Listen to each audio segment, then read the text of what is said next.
Assalamualaikum warahmatullahi wabarakatuh. Alhamdulillahi rabbil alamin. Wassalatu wassalamu ala ashrafil mursalin Nabiyyina wa maulana Muhammadin wa ala alihi wa sahbihi ajma'in. Wa ashhadu an la ilaha illallah wahdahu la syarikalah. Wa ashhadu anna Muhammadan abduhu wa rasuluh sallallahu alaihi wa ala alihi wa sahbihi wa man tabi'al huda ila yaumil qiyamah. Alhamdulillah, puji syukur kita haturkan kehadirat Allah Azza wa Jal di waktu duha yang cerah. Ini daerah Bintaro ya. Di daerah Bintaro itu masuk Jakarta atau Tangerang? Yang ini Jakarta. Allah Subhanahu wa taala kumpulkan kita dalam rangka untuk belajar. Dan tadi seperti yang disampaikan dalam pengumuman, kita akan membahas tentang halal haram dalam kegiatan muamalah sehari-hari. Memang kajian seputar masalah halal haram tidak semua manusia bersedia untuk mendengarkan. Banyak di antara mereka yang ketakutan, nanti kalau saya tahu jadinya serba nggak boleh. Sehingga ustadz yang membahas masalah muamalah cukup beresiko ya. Maka saya minta jaminan keamanan Pak. Jadi selesai kajian gak dikeroyok Pak. Tayyib. Terutama kalau sudah menyinggung masalah riba, menyinggung masalah harta haram. Di sebagian masjid itu kadang takmirnya membriefing, tolong jangan singgung masalah riba. Di sini belum sempat atau belum siap untuk mendengarkan itu. Wah, justru itu yang mau saya sampaikan. Nah, tapi bagi mereka yang sudah siap dengan konsekuensinya, mendengar kajian seperti ini tidak keberatan. Ada sebagian orang yang dia ketika bicara masalah syariat itu tebang pilih. Kalau yang ini saya mau, yang ini saya nggak mau, yang ini saya bisa nerima, yang ini saya nggak bisa nerima. Berarti dia belum bisa menjadi muslim yang kafah. Allah Subhanahu wa taala perintahkan, ya ayyuhalladzina amanu dukhulu fis-silmi kafah. Wahai orang yang beriman, masuklah kalian ke dalam Islam secara keseluruhan. Masuk ke dalam Islam secara keseluruhan artinya kita siap untuk menerima semua ajaran syariat Allah, baik yang ada dalam Al-Quran maupun hadis Nabi Sallallahu Alaihi Wasallam, tanpa pilih-pilih. Bukan karena mana yang cocok buat aku, kemudian aku mau menerima. Kalau nggak cocok, maka aku nggak mau nerima. Kalau seperti ini caranya, ini mirip seperti gayanya orang Yahudi yang Allah katakan dalam Al-Quran, atu'minuna bi ba'dil kitab wa takfuruna bi ba'd. Apakah kalian akan beriman dengan sebagian isi kitab dan kalian kufur dengan sebagian isi yang lain? Yang cocok diimani, yang nggak cocok diingkari. Nah, praktek seperti ini jelas bermasalah. Karena itulah sikap tunduk kita kepada Allah salah satunya adalah kita mengedepankan prinsip. Pokoknya apapun yang itu datang dari Allah dan Rasulnya Sallallahu Alaihi Wasallam, prinsip saya cuma satu: sami'na wa ata'na. Kami siap mendengar dan taat terhadap apapun yang Allah Subhanahu Wa Taala berikan. Demikian pula dalam masalah akidah. Ternyata menyampaikan akidah itu tidak semua orang bisa menerima dengan leluasa.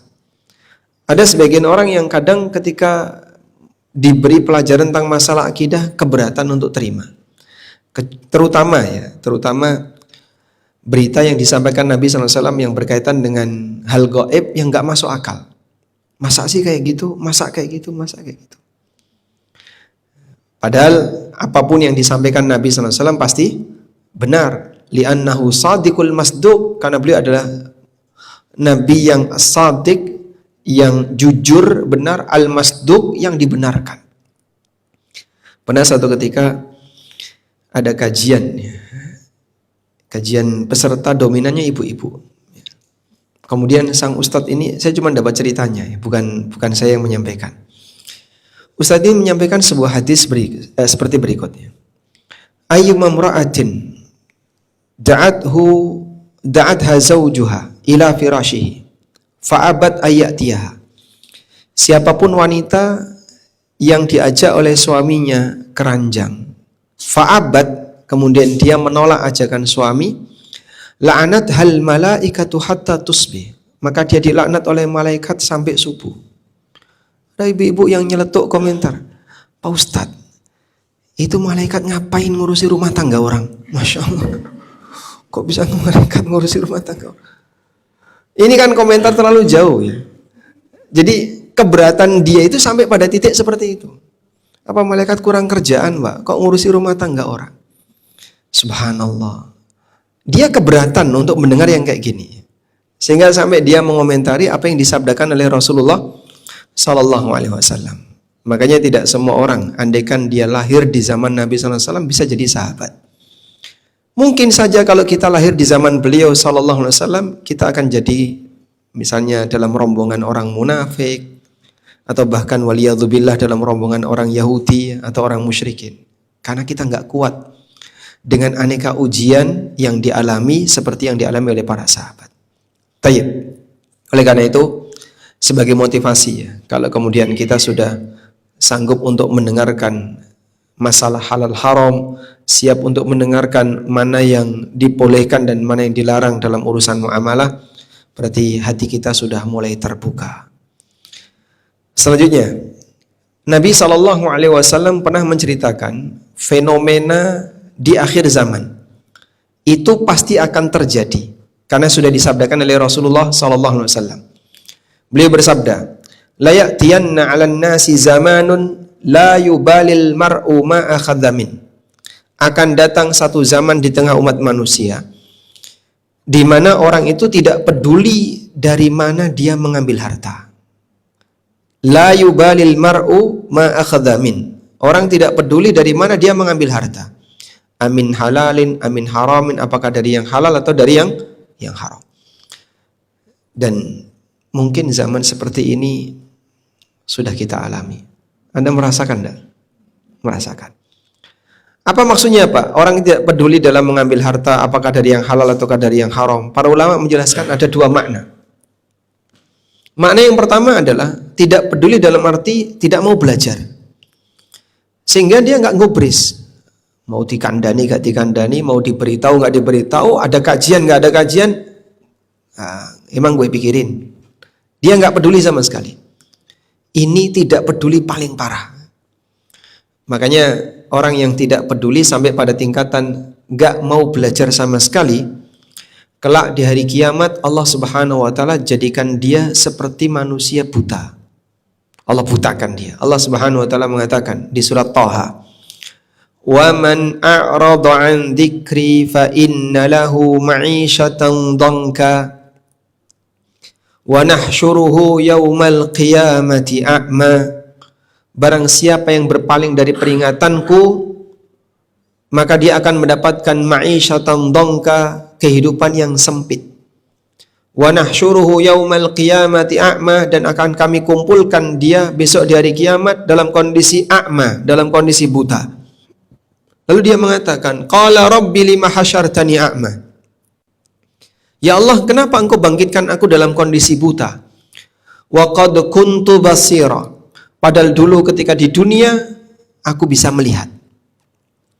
Dijawab oleh Allah Subhanahu wa taala, kadzalika qala kadzalika atatka ayatuna fanasitaha wa kadzalikal yauma tunsa. Allah berfirman, karena dulu telah datang ayat-ayat kami yang kami sampaikan kepadamu, fanasitaha, tapi kau melupakannya, kau enggak gubris, kau meninggalkannya, wa kadzalikal yauma tunsa, maka demikian pula pada hari ini kau akan dilupakan.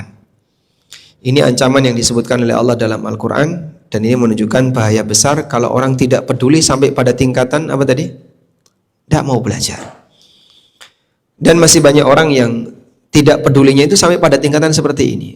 Kalau kita boleh survei misalnya di hampir semua pasar tradisional, berapa persen sih orang yang paham tentang urusan riba, Pak? Datang ke pasar tradisional ya, misalnya kita datang ke pasar tradisional terus kita tanya, Bapak paham riba nggak Pak? Riba Mas, ngertinya rabi Mas. Jadi mungkin dia nggak ngerti sama sekali riba itu apa, baru dengar pertama kali. Saya pernah ngisi kajian gitu ya. Kemudian saya jelaskan, kayak gini riba. Hah? Masa kayak gitu riba? Masa kayak gitu riba? Jadi asing banget untuk sesuatu yang sebenarnya dulu seperti ini banyak dipahami oleh kaum muslimin. Atau misalnya ada orang ditanya, praktek jual beli itu kan ada rukun, ada syarat ya. Apa sih syarat jual beli? Nggak ngerti mas. Apa rukun jual beli? Bodoh amat kayak gitu, ngapain dipelajari? Jadi posisi manusia yang sama sekali tidak mau mengenal tentang mana yang halal, mana yang haram. Kondisi yang paling parah adalah sama sekali tidak mau belajar. Ya. Di sini yang pengusaha, Bapak pengusaha apa? Pengusaha atau karyawan? Pengusaha atau karyawan?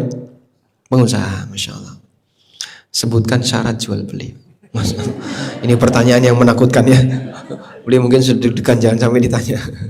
Baik. Jadi banyak orang yang tidak mau belajar ini contoh fenomena orang yang tidak peduli dengan agama Allah, dengan syariat Allah, di mana dia tidak mau mengenal halal haram. Yang kedua, tidak mau mengenal halal haram atau tidak peduli dari mana mengambil harta. Makna yang kedua adalah dia sudah tahu tapi tetap dilanggar. Saya yakin semua orang tahu kalau sogok itu haram ya. Korupsi itu dilarang keras. Jangankan pakai hukum agama, norma masyarakat saja sepakat akan mengatakan itu haram. Cuman masalahnya banyak orang yang tahu itu dilarang, yang melanggar banyak nggak? Bahkan hampir di semua urusan yang melibatkan administrasi itu kadang nggak lepas dari yang namanya sogok. Artinya mereka nggak peduli dengan aturan, sudah tahu itu dilarang tapi tetap dilanggar. Nah, di bagian inilah mungkin kita perlu banyak mengingatkan kepada masyarakat dan kaum muslimin bahwa hidup tidak sekali, ada kehidupan yang kedua. Mungkin ketika di dunia kau bisa merasa aman, ada orang yang kebal hukum, tapi ini semuanya tidak akan berlaku ketika di yaumil qiyamah, saat kita menghadap Zat yang maha menyaksikan segala perbuatan hamba. Selanjutnya, berbicara tentang masalah muamalah halal haram, muamalah sehari-hari. Pada asalnya hukum muamalah itu halal. Hukum asal bermuamalah itu halal. Sehingga kalau kita bicara masalah muamalah, kamu pelajari bagian yang haram karena sisanya halal. Itu teorinya ya. Sehingga Anda pelajari yang haram itu apa saja, ini ya sudah, sisanya halal. Maka orang belajar fikih muamalah dibalik, tidak sebagaimana belajar fikih ibadah. Kalau belajar fikih ibadah kan yang diajarkan Nabi SAW itu apa saja. Kalau fikih muamalah kebalikannya, yang dilarang Nabi SAW itu apa saja. Karena kaidahnya berkebalikan. Hukum asal ibadah itu dilarang kecuali yang ada perintahnya. Sebaliknya kalau muamalah, hukum asal muamalah itu diperbolehkan kecuali yang ada larangannya. Itu kaidahnya. Berarti apa? Berkebalikan. Sebab dalam urusan muamalah yang ini merupakan urusan dunia, Nabi Muhammad SAW mengatakan kepada para sahabat, antum a'lamu bi amri dunyakum. Kalian lebih ngerti tentang urusan dunia kalian. Sehingga orang berkreasi dalam masalah muamalah boleh enggak? Saya tanya, orang berkreasi dalam masalah muamalah boleh enggak? Boleh. Dan ada banyak sekali model-model akad yang dulu enggak pernah ada. Misalnya jualan pakai marketplace. Ada enggak riwayat Abu Bakar As-Siddiq pakai marketplace? Atau jualan pakai uang digital, e-money atau yang lainnya. Dulu tidak pernah ada seperti itu. Boleh nggak Pak kayak gitu Pak? Hukum asal muamalah adalah mubah sampai ada dalil yang melarang. Makanya sekali lagi kalau kita mau belajar tentang masalah fikih muamalah, metodenya berkebalikan dengan belajar fikih ibadah. Kalau Anda belajar fikih ibadah kan mengenali bagaimana tata cara sholat, dalil gerakan ini adalah ini, dalil bacaan ini adalah ini. Itu fikih ibadah. Kalau fikih muamalah kebalikannya. Anda pelajari bagian yang dilarang, sisanya diperbolehkan. Karena hukum asal muamalah adalah mubah. Nah, nanti kita akan sebutkan kata kunci di bagian ini. Namun sebelumnya saya akan berikan sedikit pengantar. Berbicara tentang harta haram dalam masalah muamalah, ada 3 pengantar di sana. Yang pertama, sesuatu yang diharamkan oleh Allah itu lebih sedikit daripada yang dibolehkan. Saya ulang ya. Sesuatu yang diharamkan itu lebih sedikit daripada yang dibolehkan. Sudah? Kenapa, Pak? Karena yang diharamkan itu sifatnya pengecualian. Hukum asal muamalah adalah mubah kecuali yang dilarang. Sudah?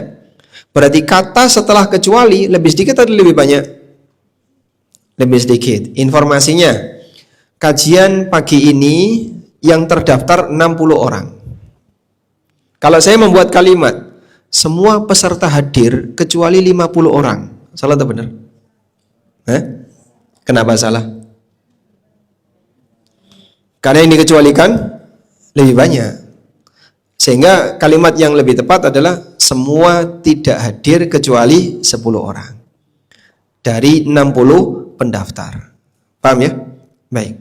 Berarti kalau kalimatnya semua muamalah itu mubah kecuali yang dilarang, berarti yang dilarang sedikit. Tapi subhanallah, masih banyak orang yang terkadang memberikan komentar. Apa-apa kok dilarang, dikit-dikit haram, dikit-dikit riba, dikit-dikit goror, apaan ini? Semua kok serba nggak boleh. Testimoni sebagian di antara mereka yang sudah mulai banyak ikut kajian. Pak Ustadz, setelah saya aktif ikut kajian kok rasanya semuanya jadi serba nggak boleh ya Pak Ustadz.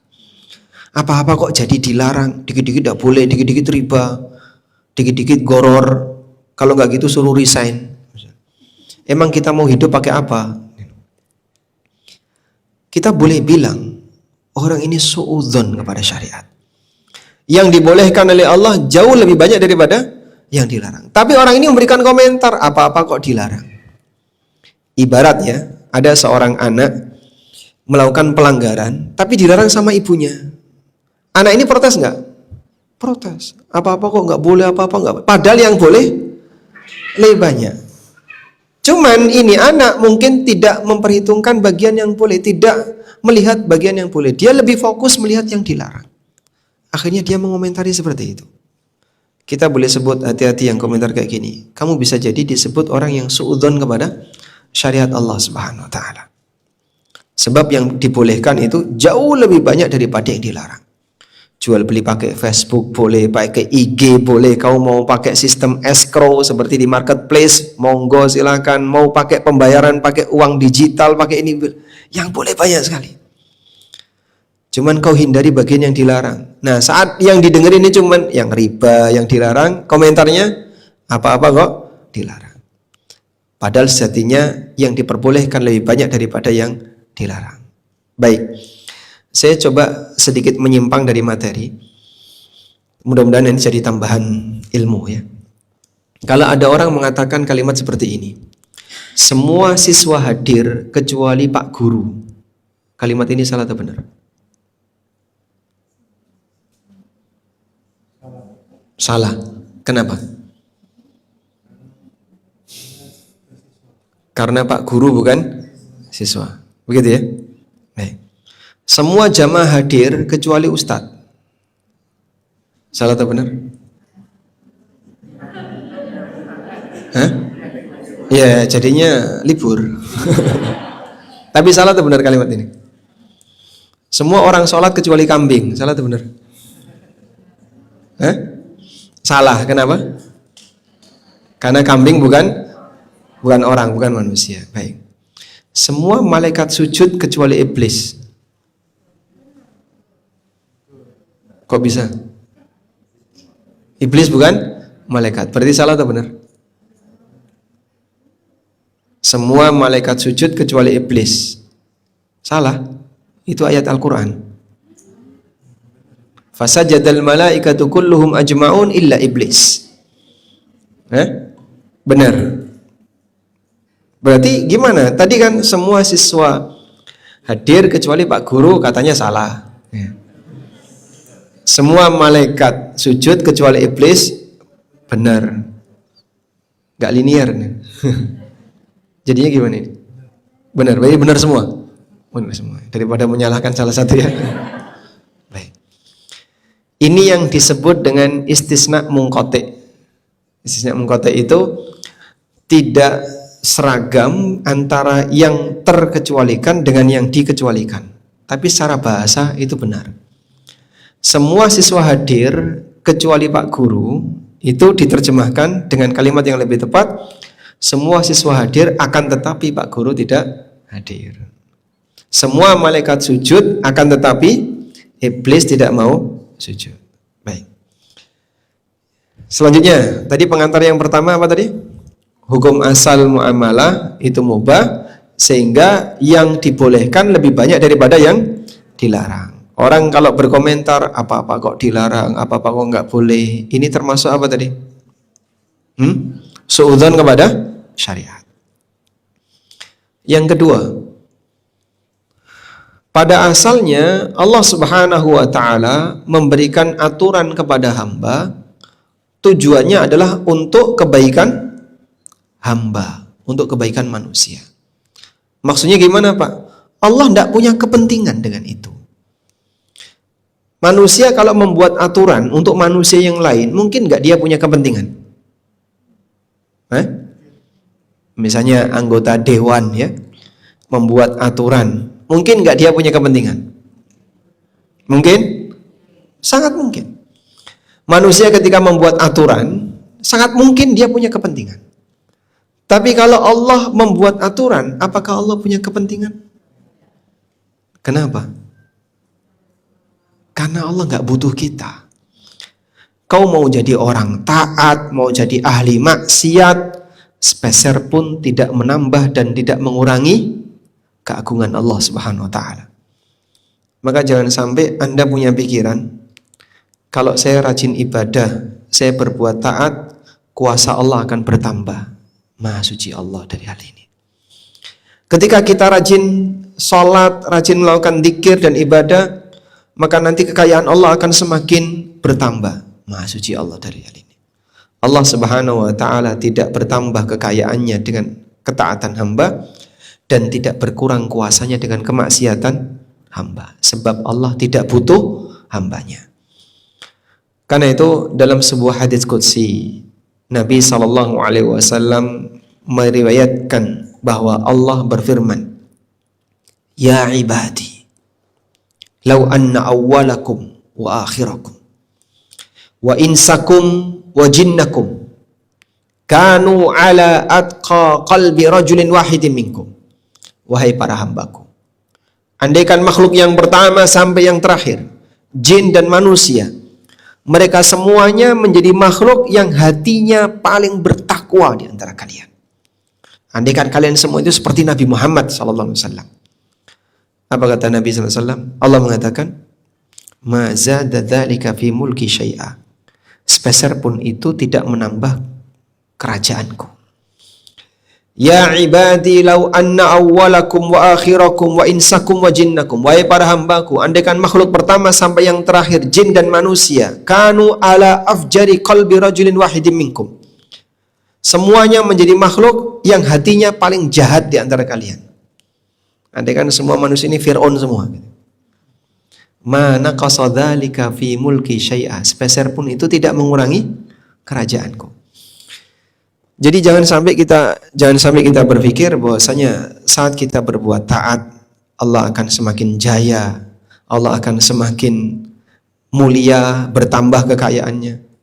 Ketika kita berbuat maksiat, maka Allah dirugikan dengan kemaksiatan. Sepeser pun Allah nggak rugi. Terus kenapa Pak? Kok ini tidak boleh, ini dilarang, ini nggak boleh? Kenapa Allah melarang hambanya seperti itu? Padahal kan hambanya senang. Itu semuanya untuk kemaslahatan hamba. Cuman karena hamba yang dikatakan oleh Al-Quran dzuluman jahula, makhluk yang dolim dan bodoh, sehingga saat diberi aturan seperti ini nggak terima. Anda bisa bayangin ya, seperti anak kecil. Anak kecil usia 3 tahun, usia 4 tahun, kan kadang sudah bisa bantah ibunya. Sehingga ketika diberitahu, ini tidak boleh, ibu jahat. Ini dilarang, bapak jahat. Padahal dia dilarang untuk siapa? Untuk kepentingan dia. Pengennya main HP terus, tapi dilarang sama orang tuanya. Berontak dia, tantrum, akhirnya melawan. Karena dia nggak ngerti. Sebagai ibu yang sayang kepada anak, kira-kira kalau ketemu anak seperti ini diapain? Masukkan penjara atau lapor polisi? Sehingga ibunya tetap sayang, dimaafkan. Seperti itulah kondisi kita di hadapan Allah. Kita bermaksiat berulang-ulang, tapi Allah Subhanahu wa ta'ala memaafkan kita dan mengampuni kita berulang-ulang. Dan sebagian di antara mereka kadang komentar, ini apaan? Dikit-dikit kok dilarang, dikit-dikit kok tidak boleh. Ketika dia komentar seperti itu, suudzon seperti itu, tidak langsung dicabut nyawanya oleh Allah. Coba kalau orang jahat seperti ini, yang sudah dilarang, diberitahu ini tidak boleh, tapi dia tetap ngeyel, kemudian Allah murka, ngapain dia dipertahankan hidup? Tinggal cabut seketika mati, bisa nggak? Wa ma dzalika 'alallahi bi'aziz, dan itu tidak sulit bagi Allah Subhanahu wa ta'ala. Baik. Lalu pengantar yang ketiga, umumnya sesuatu yang dilarang oleh Allah digantikan dengan sesuatu yang mubah, digantikan dengan sesuatu yang boleh. Contohnya apa? Riba dilarang, Allah gantikan dengan jual beli. Judi dilarang, Allah gantikan dengan apa? Mirip seperti judi tapi boleh. Orang judi itu kan store uang ya, terus tunggu nanti diundi atau ada permainan apa, menang dapat hadiah, kalah duitnya hilang. Ya, yang mirip seperti itu tapi boleh, itu apa contoh? Arisan. Diundi, nanti yang menang dapat hadiah. Contohnya seperti investasi. Ada orang tanam modal, orang lain yang menjalankan, nanti kalau untung ada bagi hasil, kalau rugi modalnya hilang. Jadi kondisi ini diperbolehkan oleh syariat sebagai ganti dari praktek yang bermasalah yang ada di masyarakat. Maka kita bersyukur kepada Allah, dalam banyak ibadah dan aktivitas yang dilakukan oleh kaum muslimin, itu ada padanan yang mirip yang dilakukan oleh orang kafir. Sebagai contoh ya, kurban, menyembelih hewan. Kalau kita nggak punya iman, mungkin kita akan menyembelih untuk berhala. Ada yang menyembelih untuk dilarung di Segoro Kidul. Budaya ini masih ada di Jogja. Ada yang disembelih untuk ditanam di atas Gunung Merapi, sedekah bumi. Budaya ini juga ada di Jogja. Sehingga kalau orang itu geser iman, sama-sama dia mengeluarkan biaya menyembelih binatang, tapi digunakan untuk menyembah selain Allah. Maka kita bersyukur saat kita berkorban, kita menyembelih binatang untuk beribadah kepada siapa? Allah Subhanahu wa ta'ala. Baik, selanjutnya, setelah kita paham 3 pengantar ini, dan salah satu di antara tujuan besarnya adalah agar kita tidak suudzon dengan syariat Allah, berikutnya kita akan pelajari unsur apa yang paling menentukan transaksi yang haram dalam muamalah. Para ulama mengatakan ada 3 faktor utama yang menyebabkan transaksi itu dilarang oleh syariat. Kami ulangi, ada 3 faktor utama yang menyebabkan transaksi itu dilarang oleh syariat. Apa saja itu Pak Ustadz? Mudah untuk dihafal ya. Mengandung dolim, ada unsur riba, dan mengandung goror. Dolim, riba, goror. Hafal ya? Apa saja? Ada unsur dolim, riba, goror. Sudah? Ketika sebuah transaksi ada 3 ini, maka transaksi itu hukumnya dilarang. Sebaliknya, kalau transaksi tidak mengandung 3 ini, hukum asalnya dibolehkan. Sehingga para asatidzah yang belajar fikih muamalah, saat mereka ditanya tentang aneka kasus dalam masalah muamalah, mereka itu cuma metani 3 ini, Pak. Tahu metani? Nyari kutu. Kalau nemukan kutu riba, kutu dolim, atau kutu goror, langsung dinyatakan haram. Sehingga Ustadz Irwandi ketika ditanya bagaimana hukum muamalah dengan diceritakan seperti ini, beliau cuma nyari ada nggak sisi dolimnya, ada nggak sisi gorornya, ada nggak ribanya. Kalau nggak ada, hukum asalnya mubah. Makanya Anda kenali 3 ini, nanti bisa memahami aneka praktek muamalah yang ada di masyarakat. Baik, untuk yang pertama dolim. Allah Subhanahu wa ta'ala melarang kita makan harta orang lain dengan cara dolim.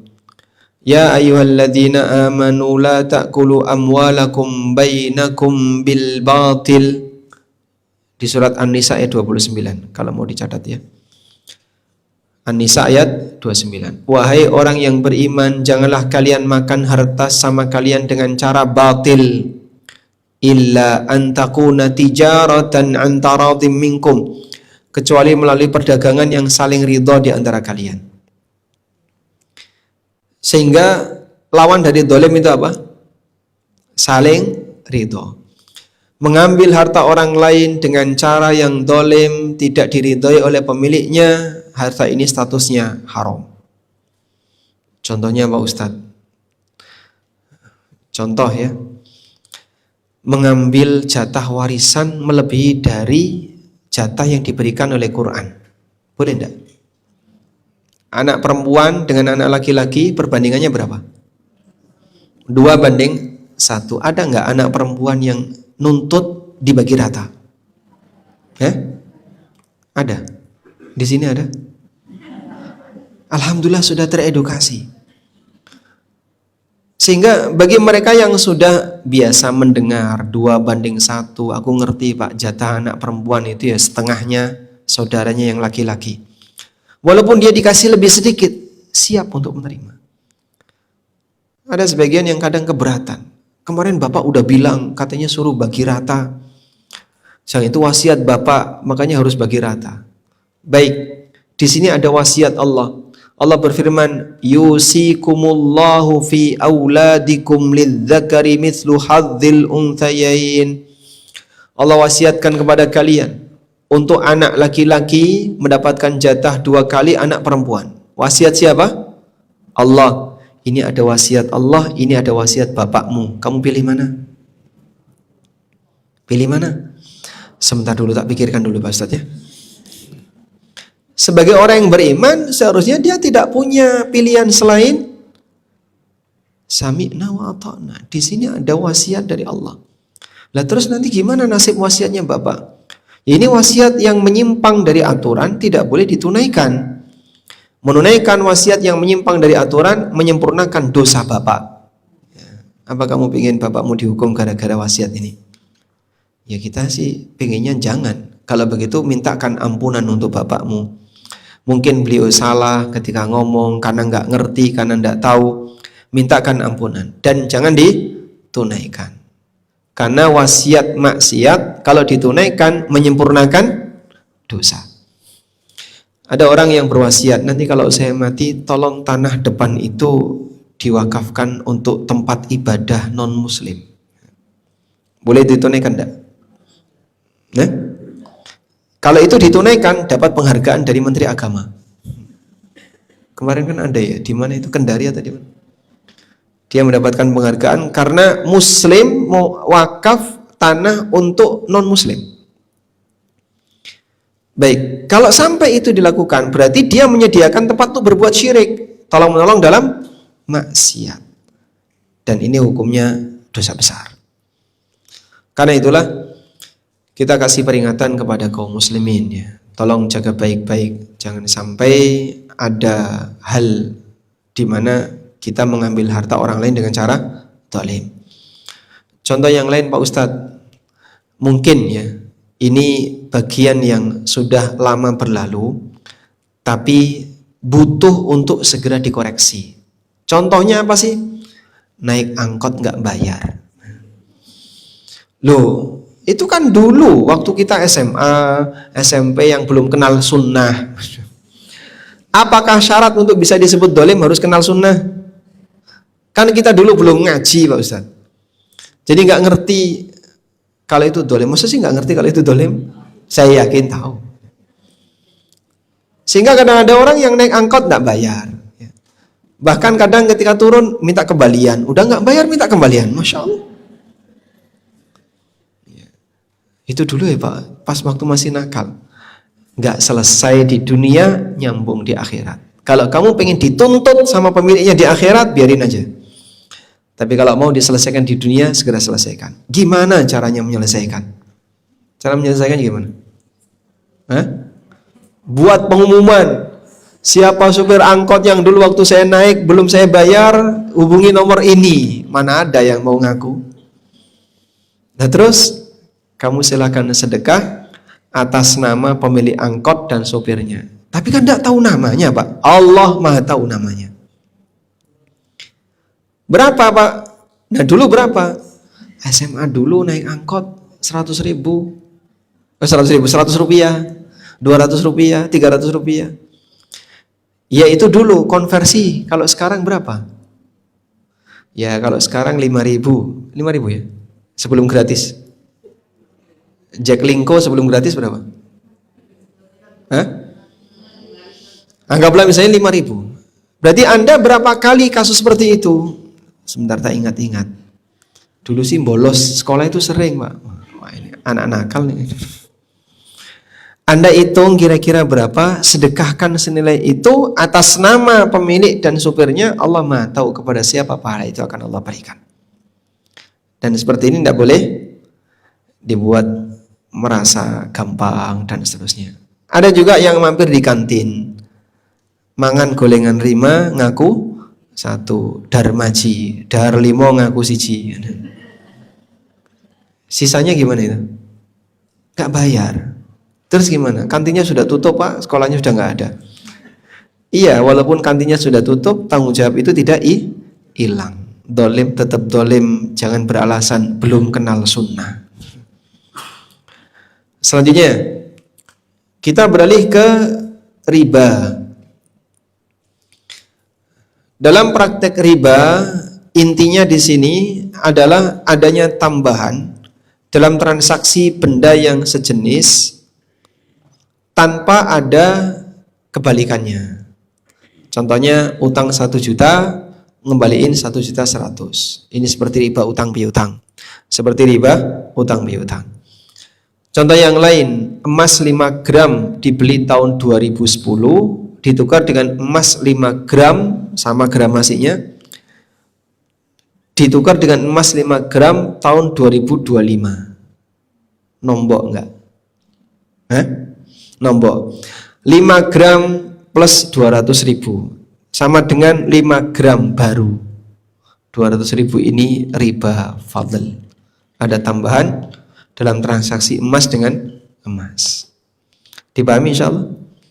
Dan belum. Belum paham. Ada papan tulis enggak? Enggak ada ya. Anda bayangin aja ya. Orang nuker emas dengan gramasi yang sama. Misalnya cincin 10 gram tahun 2000, belinya tahun 2000. Ditukar dengan cincin 10 gram tahun 2026. Udah? Bayar atau tidak? Nombok atau tidak? Nombok ya? Sehingga cincin yang lama plus 200.000, okay? Sama dengan dapat cincin yang baru dengan berat yang sama. Nah, ada tambahan berapa? Tambahan 200 ini riba. Nah, contoh yang lain. Mau nukerin uang 100.000 ditukar dengan pecahan 10.000. Anda serahkan uang 100.000, dapat pecahan 10.000, berapa lembar? Yang pinggir jalan tuh loh. 9. Pas menjelang lebaran ya, Anda dapat berapa? 9. Jadinya 100.000, dapatnya 90.000. Selisih 10.000 riba. Kok bisa Pak Ustadz riba? Karena Nabi SAW mensyaratkan emas ditukar dengan emas, perak dengan perak, uang dengan uang, mislan bi mislin. Harus dari tangan ke tangan dan sama kuantitas. Yadan biyadin mislan bimislin. Dari tangan ke tangan dan sama kuantitas. Sama kuantitas maksudnya apa? Tidak boleh ada selisih. Karena tidak boleh ada selisih, maka kita tidak diperkenankan ketika menukar rupiah dengan rupiah ada selisih. Ini contoh riba yang mungkin di masyarakat masih cukup banyak. Dan detail tentang masalah ini panjang ya. Mungkin saya sarankan beberapa kajian di channel kami, ANB Channel, itu menjelaskan tentang bagaimana transaksi riba. Ada satu buku khusus yang saya tulis, judulnya Ada Apa Dengan Riba. Mungkin Anda bisa cari buku itu ya.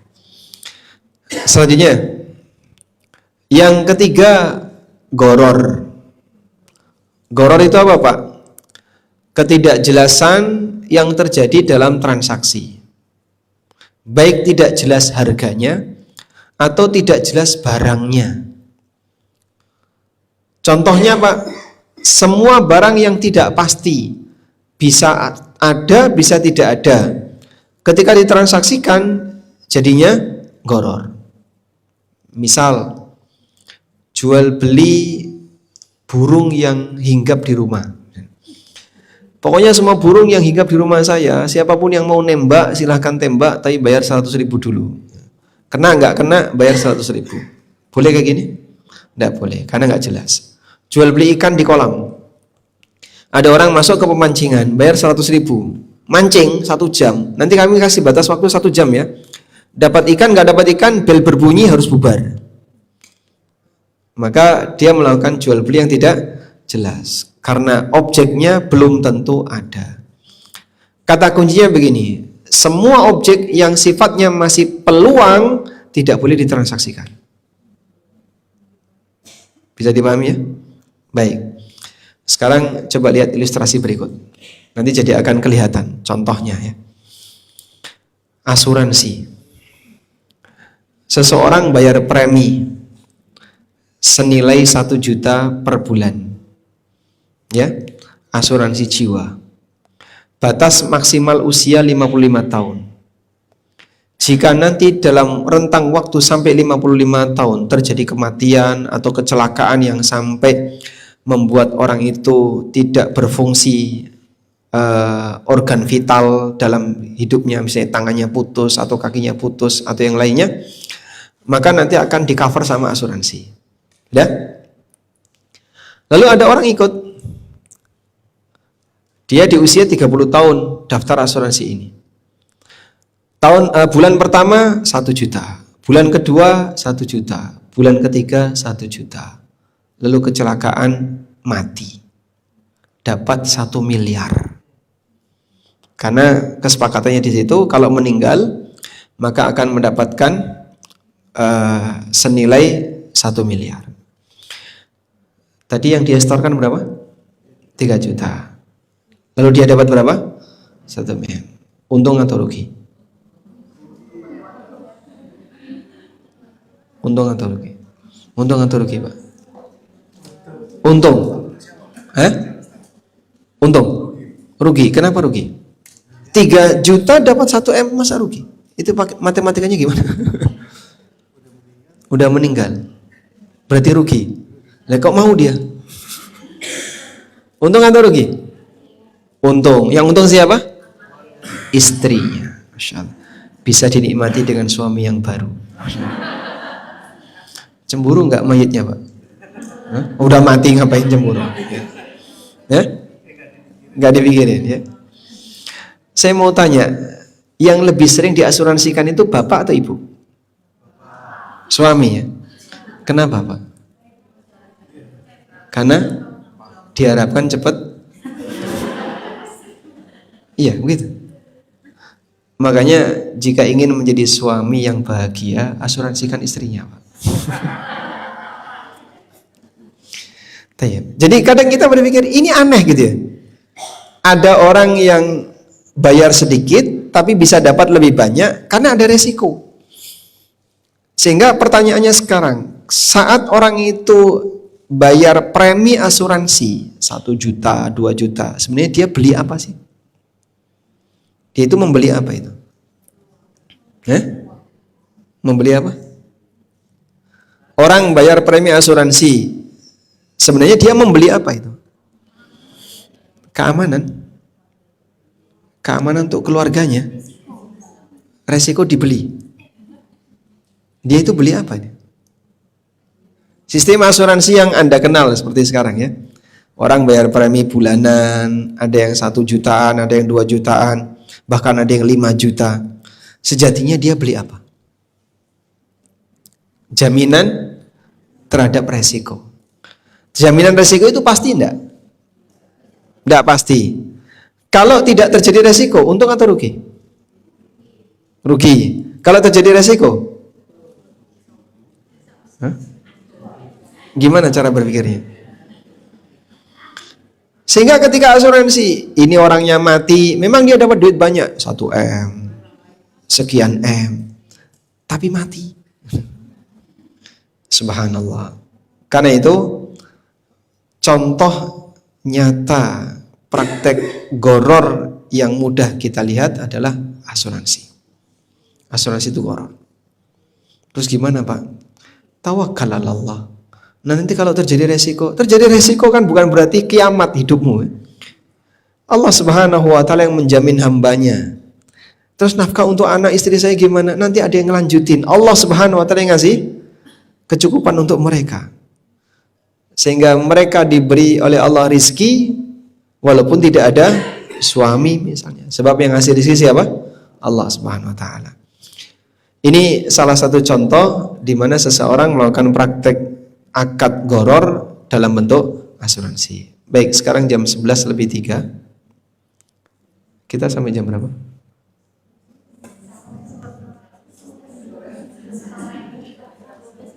Sampai jam 11.30 selesainya 11:30 selesai.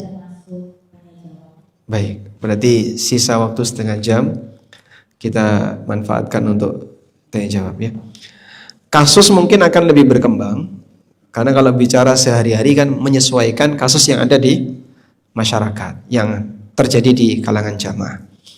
Baik, mungkin itu yang bisa kita sampaikan. Semoga yang sedikit ini bermanfaat. Wassallallahu ala nabiyyina Muhammadin wa ala alihi wa sahbihi wasallam. Syukran jazakallahu khair kepada Ustaz atas ilmu yang bermanfaat. Selanjutnya kita masuk ke sesi tanya jawab. Ini telah menerima beberapa pertanyaan dari jamaah. Insya Allah saya bacakan. Masih ada lagi? Tapi mohon maaf nanti tidak akan semua pertanyaan dibaca ya. Pertanyaan pertama, Assalamualaikum warahmatullahi wabarakatuh. Ustaz, izin bertanya mengenai KPR syariah itu bagaimana? Kemudian bagaimana jika yang disetujui oleh bank konvensional dan merupakan rumah pertama? Baik. Pertanyaan yang pertama sudah menakutkan bagi sesama ya. Kalau jawabannya dilarang itu kira-kira gimana? Berat Pak Ustaz, jangan jawab dilarang dulu Pak Ustaz.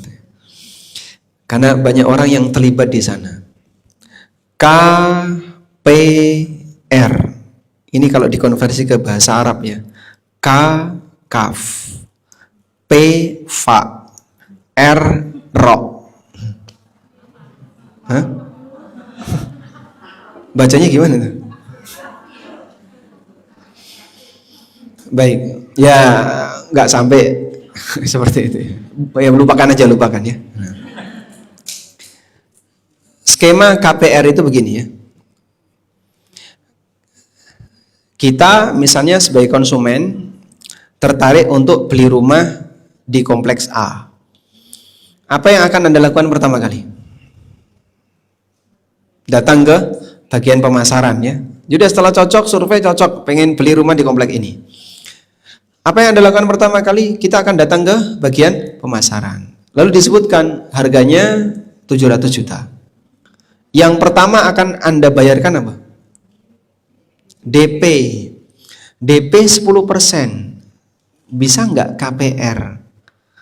Oleh pihak pemasaran bisa, kami bisa referensikan. Ini ada beberapa bank rekanan kami, bank C, DE misalnya.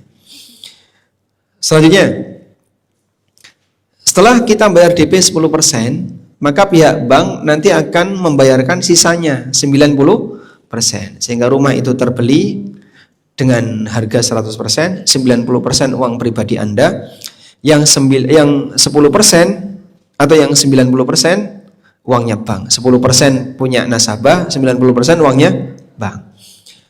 Dari 700 juta, 70 juta uang pribadi, sisanya 630 juta bank yang nalangin. Kita bayar ke bank berapa?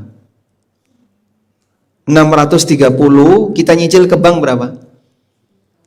Untuk plafon selama 5 tahun 630, ya jadi 720. Jadi berapa? 720. Sehingga bank ngambil margin sekian selama 5 tahun. Margin sekian ini apa? Riba. Karena Anda utang 630 dan Anda bayar 720. Sehingga bank mengambil riba 90 juta. Praktek ini masuk kategori riba utang piutang. Dan ini model riba di masa jahiliyah yang pernah ada sebelum Nabi SAW diutus. Kalau yang syariah itu gimana Pak Ustadz? Kalau yang syariah, bank beli rumah itu, setelah dia beli, dijual ulang ke nasabah dengan ngambil margin. Nah ini boleh. Tapi syaratnya nasabah tidak boleh bayar DP dulu. Jadi jangan bayar DP ke pemasaran, terus bank beli rumah. Nah kamu sudah bayar DP kan berarti kamu sudah beli. Kalau kamu mau beli berarti kan DP-nya nanti. Dipahami insya Allah? Baik. Wallahu alam. Yang kedua, bagaimana jika disetujui oleh bank konvensional dan merupakan rumah pertama? Ya mau disetujui maupun tidak, persetujuan bank konvensional tidak mengubah hukum yang haram jadi halal ya. Karena bank bukan dalil. Bagaimana kalau itu rumah pertama? Ketika itu rumah pertama, nah ini yang agak berat ya. Intinya begini, ketika itu sudah terlanjur, maka kami sarankan segera dilunasi. Tujuannya apa Ustadz? Agar kita tidak mengulang praktek riba bulanan. Anda kan nyicil ya. Dari berapa tadi? 630 sampai jadi 700, anggaplah misalnya 730. Sehingga totalnya bank ngambil margin 100 juta. Selama 10 tahun misalnya. Nah, Anda nyicil tiap bulan, rumus cicilan itu apa? Cicilan sama dengan pokok plus riba. Dan setoran riba yang kita bayarkan tiap bulan dilaknat oleh Rasulullah SAW. Maka bulan ini kita melakukan perbuatan yang dikutuk oleh Nabi SAW. Bulan depan dikutuk lagi oleh Nabi SAW. Jadinya dosa besar yang berulang. Dari mana Pak? Anda kok bisa ngomong dikutuk oleh Nabi SAW? Hadis Jabir bin Abdullah.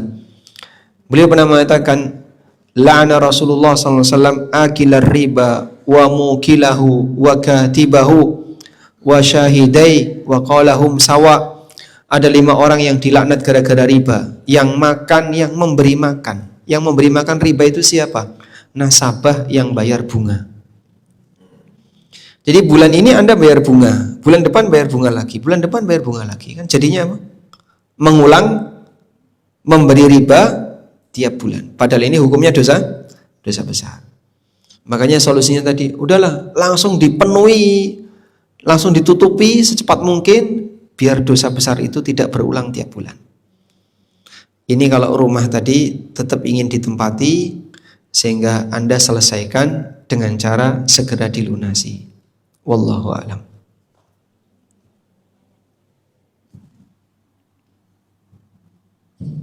Pertanyaan berikutnya, Assalamualaikum Ustaz. Waalaikumsalam warahmatullahi wabarakatuh. Apakah hukum memakai pay letter seperti pay letter dan sejenisnya? Pay letter, ya, semua yang ada kata letter-letternya itu. Bayarnya telat. Semua yang bayar telat kan berarti ditalangi ya. Sehingga Shopee pay letter. Terus ada apa lagi yang pay letter? GoPay letter ada? Banyak, hampir semua sekarang ya. Hah?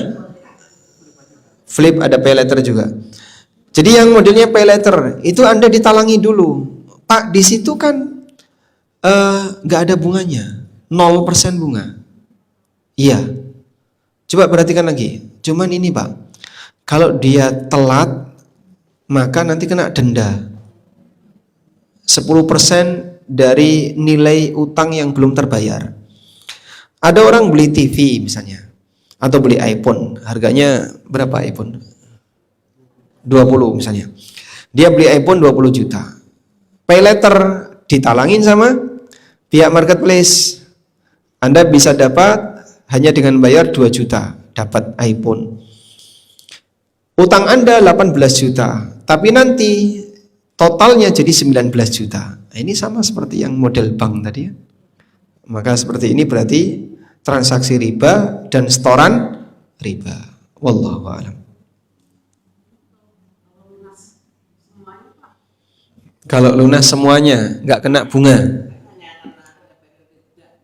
Nah, ya, tadi misalnya kalau bisa ditutupi selama 1 tahun nggak ada bunga, 18 tetap bayar 18. Tapi jika telat nanti kena denda. Nah, telat kena denda ini denda riba. Terus kita sepakat, aku setuju dengan ini. Berarti dia menyepakati akad riba. Itu yang bermasalah. Sudah mulai dilarang ini. Ya. Kalau pengantarnya mungkin adem-adem saja. Begitu contoh kasus kok apa-apa enggak boleh. Makanya mengkhawatirkan ini. Semakin banyak yang ditanyakan, makin banyak dilarang nanti. Baik, pertanyaan berikutnya, Ustaz, bagaimana hukum emas digital? Misal di Pegadaian, saat kita membeli emas digital, katanya sudah digandeng emas fisiknya. Apakah itu tetap dibolehkan? Rasulullah Shallallahu Alaihi Wasallam mensyaratkan jual beli emas itu harus tunai dari tangan ke tangan. Dalam hadis riwayat Bukhari, beliau sallallahu alaihi wasallam bersabda, "Az-zahabu bil fiddah riban illaha wa ha." Emas dengan perak itu riba kecuali ha wa ha. Ha wa ha itu apa, Pak? Nyah nyoh. Dari tangan ke tangan. Sehingga sekarang misalnya Anda mau beli emas dengan model digital tadi ya, atau emas cicil 10 gram. Store hari ini 2 juta, dicatat 2 juta, dikonversi dapat 0,8 gram. Store lagi 3 juta, dicatat dapat 1 gram. Store lagi 1 juta, dapat 0,4 gram. Terus seperti itu dicatati gramasinya. Dari total gramasi Bapak sekarang sudah terkumpul 10,5 gram. Udah? Tapi emasnya tidak ada. Kalau mau fisik emas ini bayar 200.000. Ya, di bank kan 200.000. Itu dibuat cetak fisik emas 10,5 sesuai dengan total gramasi yang dia punya. Apa ini?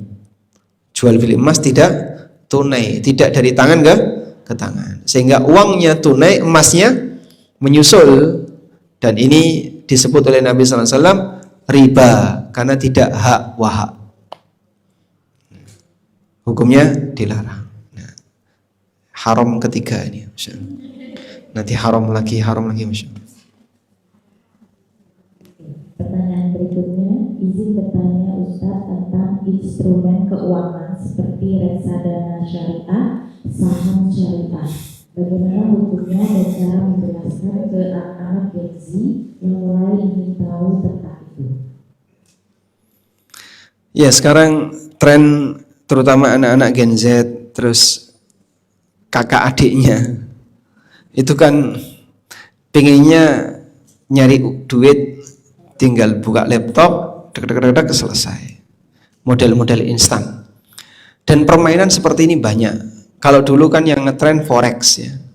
Dan forex sekarang sudah mulai banyak ditinggalkan, ganti kripto. Kripto sempat melambung, sekarang sudah mulai berkurang, pindah ke saham, nanti pindah lagi ke obligasi, pindah ke sukuk, dan seterusnya. Dan kripto itu beragam bentuknya dengan aneka skema yang beragam juga. Nah, mereka hanya berpikir yang penting pokoknya saya cuan. Nggak pernah peduli ini boleh atau tidak, sehingga dia main hanya dengan menggunakan sebuah aplikasi di HP. Saya pernah dapat cerita ya dari seorang teman yang bermain forex. Jadi waktu itu dia sedang sholat berjamaah, tiba-tiba ada yang teriak, dolar lagi naik atau dolar lagi turun, pokoknya teriak perubahan harga drastis. Dolar lagi naik. Nah, dia karena masih sabar sholat, dia sholat terus. Begitu dia salam, temennya hilang di belakang. Temen di belakang pada hilang. Semuanya langsung buka internet, buka laptop, gimana caranya untuk bisa segera pasang untuk transaksi forex. Nah, jadi ketergantungan mereka dengan grafik yang nggak jelas itu sangat tinggi. Pas grafiknya gini, langsung lepas, grafiknya turun, beli, nih nyari duit receh, nyari uang receh. Tapi dengan cara memperhatikan grafik yang nggak karuan, nggak jelasnya.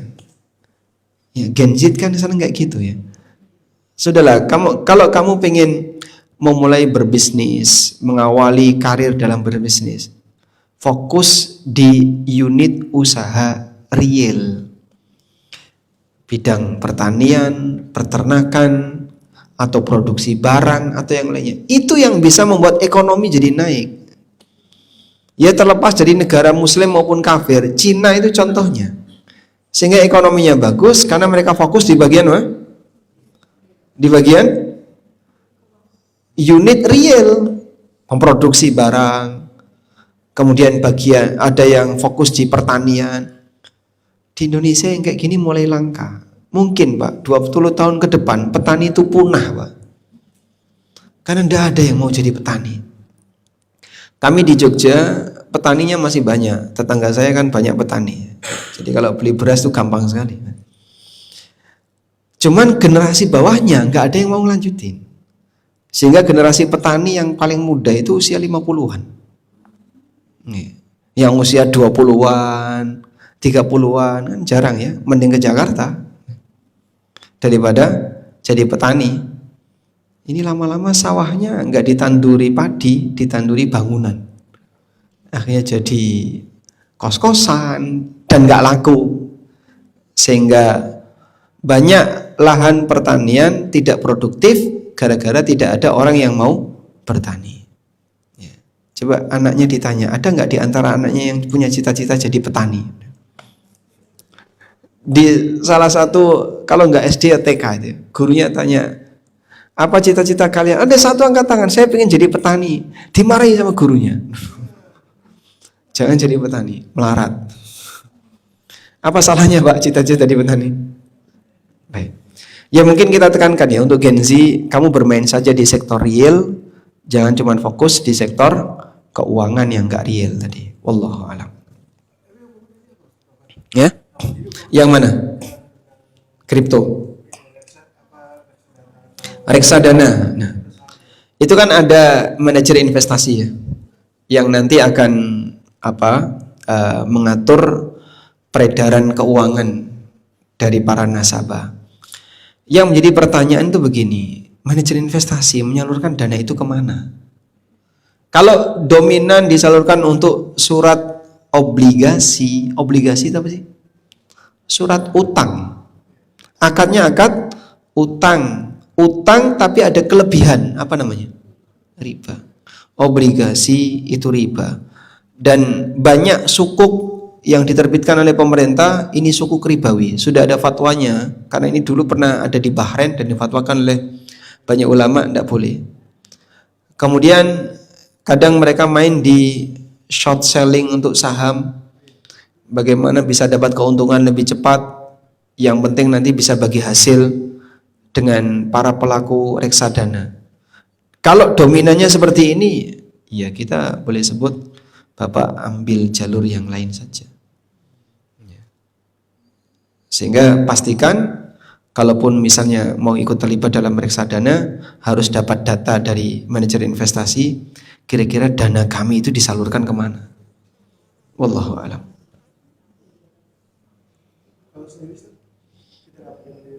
Kalau sendiri insya Allah tidak apa-apa. Sendiri tapi Bapak tahu unit usahanya mubah, halal, berkembang dengan cara yang mubah, berarti kita berhak untuk dapat bagi hasil.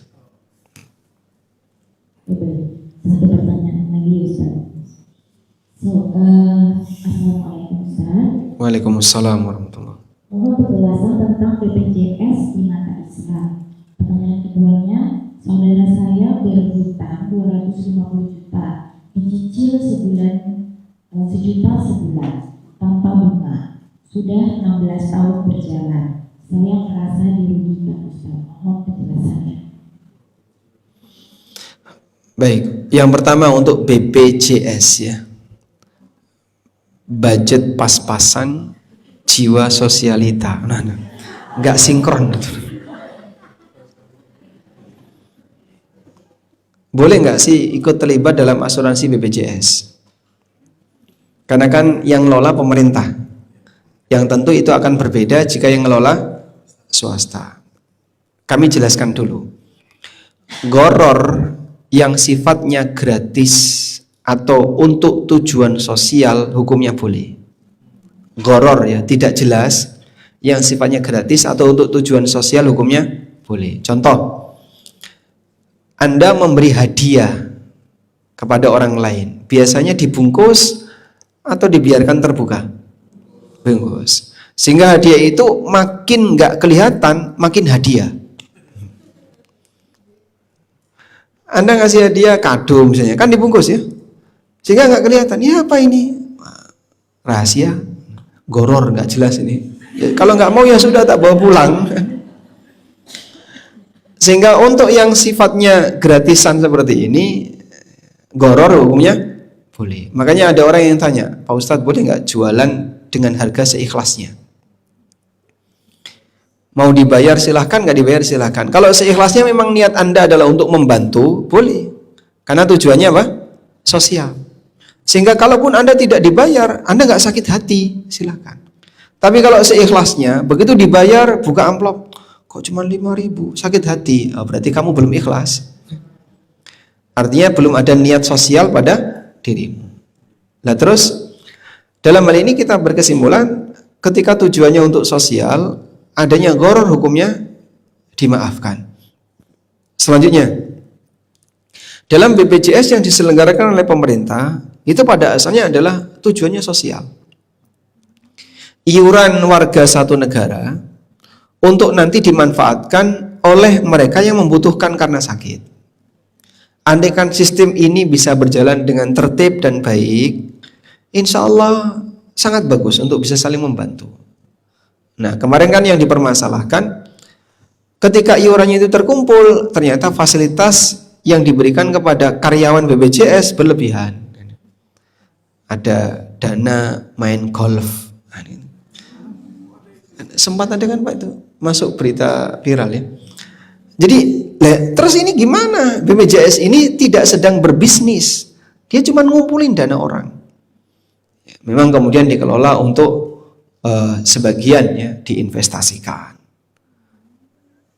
Tapi pada prinsipnya, kalaupun demikian, seharusnya dari rakyat untuk rakyat oleh rakyat. Jangan sampai dari rakyat oleh rakyat untuk pengurus. Nah, kalau kayak gini kan jadinya merugikan banyak orang. Wallahu alam. Jadi mungkin kita minta, kalaupun ini mau dikelola dengan baik, ya seharusnya yang megang dana ini mengikuti seperti prinsipnya Umar bin Khattab radhiyallahu anhu. Bimanzilati waliyil yatim, kedudukannya sebagaimana wali anak yatim. Yang kata Allah dalam Al-Quran, fa in kana ghaniyan falyasta'fif wa in kana faqiran falyakul bil ma'ruf. Kalau dia sudah berkecukupan, ya jangan ngambil. Kalau dia kurang, ya silahkan boleh ngambil bil ma'ruf dengan cara sewajarnya. Sehingga pahami BPJS ini sebagai dana sosial. Maka tidak disia-siakan, tidak diboros-boroskan, tidak. Kita sebagai masyarakat ikut boleh enggak Pak? Insya Allah enggak masalah. Wallahu alam. Untuk pertanyaan kedua Ustaz, yang saudara saya berhutang 250 juta dicicil sejuta sebulan tanpa bunga, sudah 16 tahun berjalan, saya merasa dirugikan. Mohon penjelasannya. Saya mau tanya, kalau Anda sedekah senilai 10 juta, rugi atau tidak? Sedekah 10 juta, rugi atau enggak? Kenapa enggak rugi? Hah? Niatnya sedekah nyari pahala, begitu ya? Baik. Ngutangi orang lain itu sedekah. Sehingga kita tidak perlu berpikir, aku rugi dong 250 juta selama 16 tahun, kan turun tuh nilai duit saya. Dicicil setahun. Selama Anda masih punya piutang di tempat itu dan belum dibayar, status Anda seperti bersedekah kepadanya. Dapat pahala sedekah. Jadi kalau dapat pahala sedekah ya nggak perlu berpikir untung rugi dari sisi materi, karena digantikan oleh Allah dengan pahala sedekah. Jadi sama misalnya anak ya, ada 5 anak, anak 1 sampai 4 semuanya merantau. Anak terakhir tinggal bersama orang tua yang ngerawat orang tua sampai orang tua meninggal. Anak yang terakhir ini perempuan. Anak 1 sampai 4 semuanya laki-laki. Sudah? Anak perempuan ini tinggal bersama orang tuanya sampai orang tuanya meninggal. Yang merawat orang tuanya. Pertanyaannya, dari 5 anak ini warisan yang paling sedikit yang mana? Anak perempuan. Terus gimana Pak? Saya jadi rugi. Kok kamu rugi tuh? Loh itu saya ngerawat bapak, merawat ibu sampai beliau wafat. Saya dapat warisannya paling sedikit. Apakah kamu merawat orang tuamu karena warisan? Jadi kalau orang tua nggak dapat warisan ditelantarkan, terus gimana? Kamu dapat pahala. Maka berbaktinya anak kepada orang tua digantikan oleh Allah dengan pahala, bukan dengan warisan. Perhitungan warisan sendiri sudah ada aturannya, sehingga walaupun dia anak perempuan, dia dapat warisan lebih sedikit. Perhatian dia kepada orang tuanya digantikan oleh Allah Subhanahu wa taala dengan pahala. Sehingga Anda ngutangi orang lain walaupun lama bayarnya, per bulan dicicil 1 juta, insya Allah selama utang itu belum lunas, Anda mendapatkan pahala sedekah. Wallahu a'lam. Insya Allah, semoga ilmu yang kita dapatkan pada hari ini menjadi penggerak amal kebaikan kita. Sebagai bentuk apresiasi, insya Allah akan ada pembagian hadiah untuk beberapa jamaah. Hadiah 3 buku karangan Ustaz Amin Nurbaid sebagai jamaah yang bisa menjawab pertanyaan yang diberikan oleh Ustaz. Jadi Ustaz mohon siapkan 3 pertanyaan ya Ustaz. 3 pertanyaan. Pertanyaan langsung hadiah utama, fikih zakat kontemporer. Nah, fikih zakat kontemporer. Pertanyaannya adalah, yang zakatnya paling besar siapa di sini? Boleh nggak kayak gitu? Nggak boleh ya? Wah nanti, nggak apa-apa. Kita berikan apresiasi untuk yang tahun ini bayar zakatnya paling besar.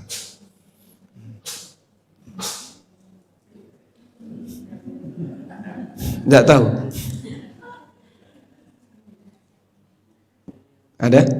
Nanti WA panitia, nanti panitia akan lihat siapa yang zakatnya paling besar. Dapat hadiah ini. Nah ya, tidak mau membocorkan ya. Baik, saya ganti yang utangnya paling besar. Nggak ada yang mau ngaku juga sama. Pertanyaannya, sebutkan 3 alasan transaksi haram. Nah, baik, silakan ditunjuk.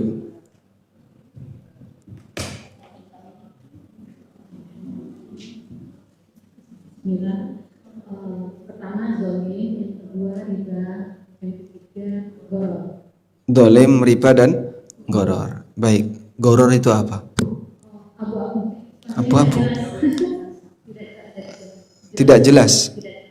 Maksudnya tidak jelas? Transaksinya tersebut apabila kita beli suatu barang tapi barangnya belum kelihatan untuk bagaimananya Berarti kalau beli kacang itu kan nggak kelihatan. Ini dibungkus. Kacang yang dibungkus itu kelihatan enggak? Enggak kelihatan, itu goror. Goror. Artinya haram. Hah? Nggak kelihatan berarti haram ya. Beli durian tuh Kita nggak boleh bungkus kok. ada di misalnya di toko-toko kacang yang bungkusan. Itu goror atau tidak? Nah. Yang penting pokoknya setuju ya. Nah. Kalau durian goror nggak? Kenapa? Isinya kan nggak tahu. Itu udah takdir siapa yang beli. Oh gitu. Berarti beli kok dapat jelek, takdir ya. Baik. Nah, mungkin seperti ini ada sisi gorornya, tapi goror kecil. Dan goror kecil itu oleh para ulama dibolehkan dengan sepakat ulama.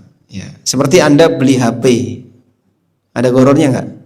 Anda kan tidak bongkar ya, sehingga waktu beli HP Anda cek memenuhi standar ISO telepon, ISO WA, ISO lalu Anda beli. Anda tidak bongkar. Goror kecil seperti ini hukumnya boleh. Baik, pertanyaan yang kedua. Sebutkan hukum asal muamalah dan ibadah.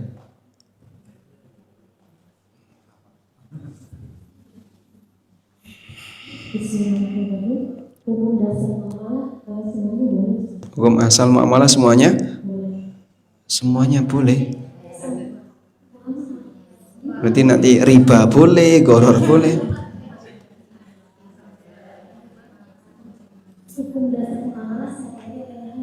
Hukum asal muamalah adalah halal. Terus itu kalau nggak ada lanjutannya bahaya itu. Kecuali yang dilarang. Terus kalau ibadah?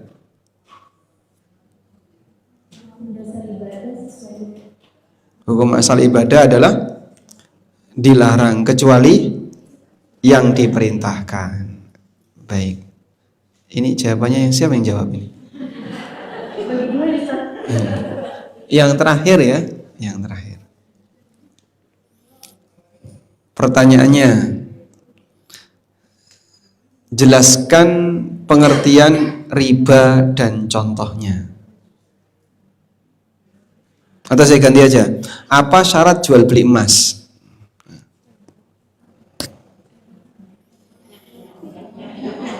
Hah?